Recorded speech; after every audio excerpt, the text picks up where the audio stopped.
সুপ্রিয় দর্শক, অবশেষে নায়িকা অপু বিশ্বাস সাংবাদিকদের মুখোমুখি হলেন।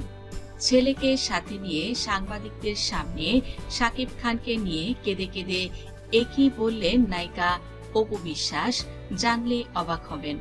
বন্ধুরা, নায়িকা অপু বিশ্বাস বলেন, কিন্তু তাই বলে আমার অবলম্বন থাকবে না, আর আমি আবরামকে পৃথিবীতে একা রেখে যাবো, আমার আর 2-4টা বাচ্চা লাগবে না। এবার গুঞ্জন কি সত্যি হতে চলেছে? সত্যি কি নায়িকা অপু বিশ্বাস দ্বিতীয় সন্তানের মা হওয়ার ঘোষণা দিলেন? সাংবাদিকদের প্রশ্নে নায়িকা অপু বিশ্বাস তিনি বলেন, আমার আব্রাম কি এই পৃথিবীতে একাই থাকবে? তার কি আর ভাই বোনের প্রয়োজন নেই? অপু বিশ্বাসেরও মা হওয়ার স্বাদ জেগেছে। সাকিবের কাছে কি বাচ্চা চাইছেন নায়িকা অপু বিশ্বাস? বন্ধুরা, বিস্তারিত জানতে সম্পূর্ণ ভিডিওটি দেখুন। বন্ধুরা, রূপালী পর্দার গ্ল্যামার, হাজারো ক্যামেরার ফ্ল্যাশ আর লাখো ভক্তের ভালোবাসার আড়ালে লুকিয়ে থাকা তারকাদের বাস্তব জীবনটা আসলে কতটা একাকিত্বের তা হয়তো বাইরে থেকে বোঝা একেবারেই অসম্ভব। বাইরে থেকে তাদের জীবন যতটা রঙিন আর চাকচিক্যময় মনে হয়, ভেতরের বিষয়টা ঠিক ততটাই গভীর এবং ভয়াবহ। ঢালিউড কুইন অপু বিশ্বাসের সাম্প্রতিক কিছু কথা যেন সে চিরচেনা রূঢ় বাস্তবতাকেই আবারও নতুন করে উস্কে দিয়েছে। একসময় যার একটি মাত্র ইশারায় পুরো সিনেমা হল ফেটে পড়ত, যিনি দর্শকদের ভালোবাসায় সিক্ত হয়ে দশকের পর দশক বাংলা সিনেমায় রাজত্ব করেছেন, আজ জীবনের এই পরন্ত বেলায় এসে সেই অপু বিশ্বাসী ভুগছেন চরম একাকিত্বে আর ভবিষ্যতের এক অজানা হতাশায়। ক্যামেরার সামনে দাঁড়িয়ে বুক ফাটা আর্তনাদ নিয়ে তিনি এমন কিছু কথা বললেন যা শুনে তার ভক্ত থেকে শুরু করে সাধারণ মানুষের চোখেও পানি চলে এসেছে। পুবলিকে দেখে কি তবে এখন দ্বিতীয় সন্তানের অভাব গভীরভাবে অনুভব করছেন অপু বিশ্বাস? কেন তিনি হঠাৎ চরম আক্ষেপ নিয়ে বললেন, কাল যদি আমি মারা যাই, আমার ঘর থেকে লাশ নামানোর মানুষটাও থাকবে না? একমাত্র আদরের সন্তান আব্রাহাম খান জয়কে নিয়েও কেন তিনি এতটা নিরাপত্তাহীনতায় ভুগছেন? কেন তার মনে হচ্ছে জয়ও একদিন তার বাবার মতো তাকে ঘর থেকে বের করে দিতে পারে? সুপ্রিয় দর্শক, আজকের এই ভিডিওটিতে আপনাদের জানাবো ঢালিউড কুইন অপু বিশ্বাসের এই চরম হতাশা, একাকিত্ব এবং আবেগঘন বক্তব্যের পেছনের পুরো ভিডিওটি এক সেকেন্ডও স্কিপ না করে একদম শেষ পর্যন্ত দেখতে থাকুন। বন্ধুরা, জীবনের সবকিছু থেকেও যেন আজ কিছুই নেই অপু বিশ্বাসের। মেগা স্টার শাকিব খানের সাথে বিচ্ছেদের পর একমাত্র ছেলে আব্রাহাম খান জয়কে ঘিরেই তার পুরো পৃথিবী। একজন সিঙ্গেল মাদার হিসেবে ছেলেকে বড় করার জন্য তিনি দিনরাত পরিশ্রম করছেন। নিজের ক্যারিয়ারকে দ্বিতীয় সারিতে রেখে সন্তানের ভবিষ্যৎ গড়তে একাই লড়ে যাচ্ছেন। কিন্তু সম্প্রতি গণমাধ্যমের ক্যামেরার সামনে কথা বলতে গিয়ে নিজের ভেতরে দীর্ঘদিনের জমানো সব কষ্ট আর একাকিত্ব যেন বাঁধ ভেঙে বেরিয়ে আসে। নিজের ভবিষ্যতের অন্ধকার দিকগুলোর কথা চিন্তা করে চরম আবেগাপ্লুত হয়ে অপু বিশ্বাস বলেন, কাল যদি আমি মারা যাই, আমার ঘর থেকে লাশ নামানোর মানুষটাও হয়তো থাকবে না। আমার যদি 2টা সন্তান থাকতো, তাহলে অন্তত আমি মরেও শান্তি পেতাম।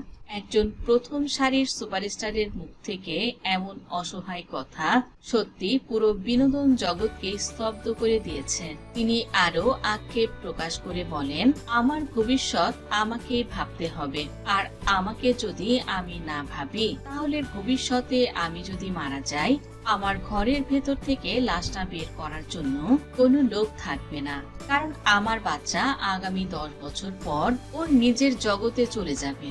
ও আদৌ আমাকে ভালোবাসবে নাকি ও ওর লাইফটা নিয়ে ভালো থাকবে, এটা তো এখন বলা যাচ্ছে না। অপু বিশ্বাসের এই কথাগুলোর মধ্যে লুকিয়ে আছে বর্তমান সময়ের এক চরম রূঢ় এবং নিষ্ঠুর বাস্তবতা।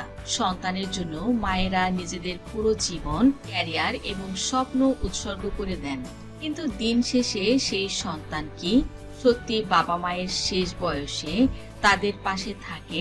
আধুনিক এই যান্ত্রিক জীবনে সন্তানরা যখন পড়াশোনা বা ক্যারিয়ারের জন্য বিদেশে পাড়ি জমায়, নিজেদের সংসার নিয়ে ব্যস্ত হয়ে পড়ে, তখন বৃদ্ধ বয়সে বাবা মায়ের ভাগ্যে জোটে শুধুই একাকিত্ব। অপু বিশ্বাস আজ জীবনে সেই নির্মম ভয়ের মুখোমুখি দাঁড়িয়েছেন। অনেকেই হয়তো প্রশ্ন করছেন, অপু তো একটা ফুটফুটে আদরের ছেলে আছে, তাও কেন তিনি ভবিষ্যতের এমন অন্ধকার দিক নিয়ে এতটা চিন্তিত? এই প্রশ্নের উত্তরে অপু বিশ্বাস যা বলেছেন তা আরো বেশি হৃদয় বিদারক এবং একই সাথে চরম শকিং। শাকিব খানের সাথে অপু বিশ্বাসের অতীত জীবনে সেই তিক্ত অভিজ্ঞতার কথা স্মরণ করে নায়িকা অপু বিশ্বাস বলেন, যদিও কথাটা আমার বলা উচিত না, তবুও আব্রাম যদি ভবিষ্যতে তার বাবার মতো আমাকে ঘর থেকে বের করে দেয়, তখন আমি কি করব? ও তো ছোট, ওকে নিয়ে আমি এখন বাজে মন্তব্য করতে পারি না। ভালো বলারও কোনো অবকাশ নাই। আর একটা বাচ্চাকে নিয়ে কতটুকুই বা আমি গ্যারান্টি দেব যে ও আমাকে ভালোবাসবে, আমি অসুস্থ হলে আমাকে ওষুধ খাওয়াবে, মাকে সাহায্য করবে, মায়ের যত্ন নেবে? এগুলো তো সে নাও করতে পারে। এটাই এ যুগের সন্তানদের বাস্তবতা। অপুর এই কথায় স্পষ্টই বোঝা যায় অতীত জীবনের ট্রমা বা শাকিব খানের দেয়া মানসিক আঘাত তিনি আজও পুরোপুরি কাটিয়ে উঠতে পারেননি। একসময় শাকিব খানের ক্যারিয়ারের কথা ভেবে তিনি নিজের বিয়ে এবং সন্তানের কথা বছরের পর বছর লুকিয়ে রেখেছিলেন, নিজের স্টারডমও বিসর্জন দিয়েছিলেন, কিন্তু বিনিময়ে তাকে পেতে হয়েছিল বিচ্ছেদের মতো চরম পরিণতি। অপুর মনে আজ এক সুপ্ত ভয় কাজ করছে যে হয়তো রক্তের টান একদিন তার ছেলের মধ্যেও শাকিব খানের সেই অতীত স্বভাব ফিরিয়ে আনতে পারে, এবং আফসোস করছেন তার যদি দুটি সন্তান থাকতো হয়তো এমন পরিস্থিতিতে তাকে পড়তে হতো না। বুবলির কাছে কি তাহলে মনে মনে হেরে গেছে নায়িকা অপু বিশ্বাস? বুবলির বুদ্ধির কাছে হেরে গেছে অপু বিশ্বাস, এমনটি কি ধারণা হলো নায়িকা অপু বিশ্বাসের? এ কারণে কি তিনি সংবাদ মাধ্যমে এমন কথা বলে ফেললেন যে তারও সন্তান দরকার এবং আব্রামেরও ভাই বোন প্রয়োজন? কিন্তু তাই বলে আমার অবলম্বন থাকবে না, আর আমি আব্রামকে পৃথিবীতে একা রেখে যাবো, আমার আর 2-4টা বাচ্চা লাগবে না? জীবনের এই শেষ বয়সের হিসাব নিকাশগুলো কিছুটা সহজ হতো যদি বুবলির মতো অপুরও দুটি সন্তান থাকতো। এদিকে অপু বিশ্বাসের ভক্তরাও অপুর এই ভাবনার সাথে সহমত প্রকাশ করেছেন। তাদের মতে অপু বিশ্বাস অত্যন্ত সঠিক এবং বাস্তবসম্মত একটি কথা বলেছেন। আর যেহেতু অপু বিশ্বাসের এখন সুযোগ আছে আরেকটি বাচ্চা নেয়ার, তাই অপু বিশ্বাস তিনি চাইলে আরেকটি বাচ্চা নিতেই পারেন। তো বন্ধুরা, আপনাদের কাছে কি মনে হয়, অপু বিশ্বাস কি আবার শাকিব খানের কাছে বাচ্চা চাইবেন? অপু বিশ্বাসের যদি এবার একটি মেয়ে সন্তান হয় তাহলে কেমন হয় অবশ্যই কমেন্ট করে জানিয়ে দিন। ভিডিওটি ভালো লাগলে লাইক, কমেন্ট, শেয়ার করুন। ধন্যবাদ।